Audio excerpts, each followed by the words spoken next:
বাংলাদেশের সর্বশেষ গুরুত্বপূর্ণ আপডেট সংবাদে আপনাকে স্বাগত। শুরুতেই সংবাদ শিরোনাম, পরে বিস্তারিত। প্রথমেই জানাবো, দেশের আইন শৃঙ্খলা নিয়ে উচ্চ পর্যায়ের বৈঠক প্রধান উপদেষ্টার সঙ্গে ৩ বাহিনী প্রধানের। দেশের আইন শৃঙ্খলা পরিস্থিতি নিয়ে রাষ্ট্র অতিথি ভবন যমুনায় উচ্চ পর্যায়ের বৈঠক হয়েছে আজ। প্রধান উপদেষ্টা অধ্যাপক ড মোহাম্মদ ইউনূসের নেতৃত্বে এই বৈঠক অনুষ্ঠিত হয়েছে। প্রধান উপদেষ্টার প্রেস উইং বিষয়টি নিশ্চিত করেন। প্রেস উইং জানিয়েছে, উচ্চ পর্যায়ের এই বৈঠকে স্বরাষ্ট্র উপদেষ্টা লেফটেন্যান্ট জাহাঙ্গীর আলম চৌধুরী, পররাষ্ট্র উপদেষ্টা তৌহিদ হোসেন, জাতীয় নিরাপত্তা উপদেষ্টা ড খলিলুর রহমান উপস্থিত ছিলেন। এছাড়াও ওয়াকারুজ্জামান, নৌবাহিনী প্রধান অ্যাডমিরাল মোহাম্মদ নাজমুল হাসান ও বিমান বাহিনী প্রধান air chief marshal Hasan Mahmud Khan সহ অন্যান্য জ্যেষ্ঠ কর্মকর্তারা বৈঠকে উপস্থিত ছিলেন। জানাবো, ইসরায়েলের হাইফা বন্দরে যে কোনো সময় হামলা চালাবে হুতি যোদ্ধারা। গাজায় ইসরায়েলের চলমান আগ্রাসনের প্রতিশোধ হিসেবে ইয়েমেনের হুতি গোষ্ঠী ইসরায়েলের হাইফা বন্দরে হামলার হুমকি দিয়েছে আজ। রাজধানী সানা থেকে বার্তা সংস্থা এএফপিকে জানিয়েছে হুতি সামরিক মুখপাত্র ইয়াহিয়া সারি তিনি এই ঘোষণা দিয়েছেন। তিনি বলেন, আমরা দখলদার ইসরায়েলের নৌবন্দর লক্ষ্য করে যে কোনো সময় হামলা চালাবো। এরপর জানাবো, গাজায় আগ্রাসনের দায়ে ইসরায়েলের বিরুদ্ধে কড়া পদক্ষেপ নিল মার্কিন যুক্তরাষ্ট্র এবং যুক্তরাজ্য। ফিলিস্তিনের অবরুদ্ধ গাজা উপত্যকায় নতুন করে আবারও বর্বরতা শুরু করায় দখলদার ইসরায়েলের সঙ্গে বাণিজ্য আলোচনা স্থগিত করেছে যুক্তরাজ্য। মঙ্গলবার এই ঘোষণা দিয়েছে দেশটির পররাষ্ট্রমন্ত্রী ডেভিড লামি। খবর বিবিসি।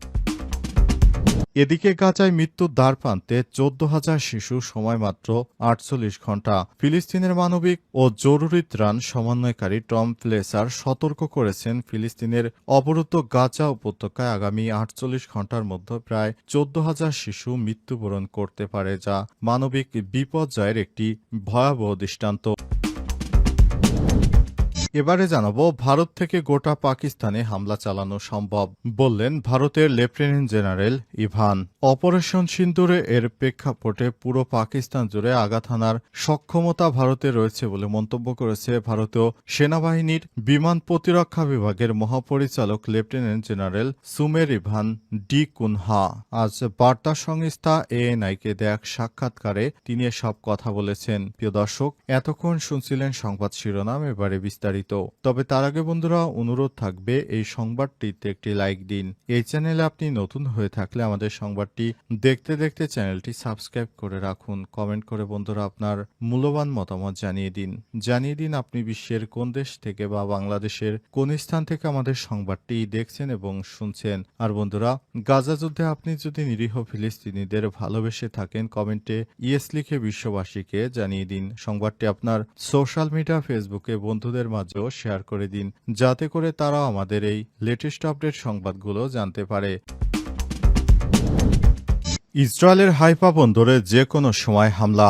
গাজায় ইসরায়েলের চলমান আগ্রাসনের প্রতিশোধ হিসেবে ইয়েমেনের হুতি গোষ্ঠী ইসরায়েলের হাইফা বন্দরে হামলার হুমকি দিয়েছে আজ। ইয়েমেনের রাজধানী সানা থেকে বার্তা সংস্থা এএফপি জানিয়েছে, হুতি সামরিক মুখপাত্র ইয়াহিয়া সারি এই ঘোষণা দিয়েছেন। ইসরায়েলের বিরুদ্ধে নৌ অবরোধের অংশ হিসেবে হাইফা বন্দরকে লক্ষ্য করে বানানো পরিকল্পনা নেওয়া হয়েছে। মুখপাত্র আরও বলেন, হাইফা বন্দরের দিকে যাওয়া বা সেখান থেকে আসা সব জাহাজ সংশ্লিষ্ট প্রতিষ্ঠানকে আমরা সতর্ক করছি।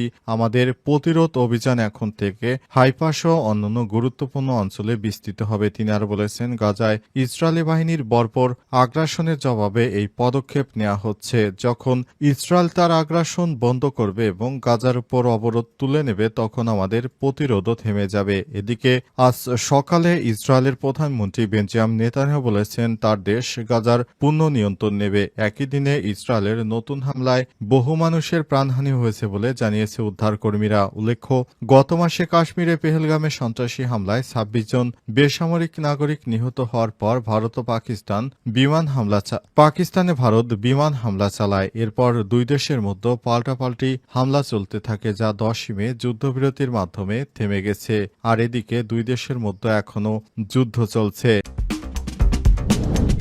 জানাবো দেশের আইন শৃঙ্খলা নিয়ে উচ্চ পর্যায়ের বৈঠক প্রধান উপদেষ্টার সঙ্গে ৩ বাহিনী প্রধানের। দেশের আইন শৃঙ্খলা পরিস্থিতি নিয়ে রাষ্ট্র অতিথি ভবন যমুনায় উচ্চ পর্যায়ের বৈঠক হয়েছে আজ। প্রধান উপদেষ্টা অধ্যাপক ড মোহাম্মদ ইউনূসের নেতৃত্বে এই বৈঠক অনুষ্ঠিত হয়েছে।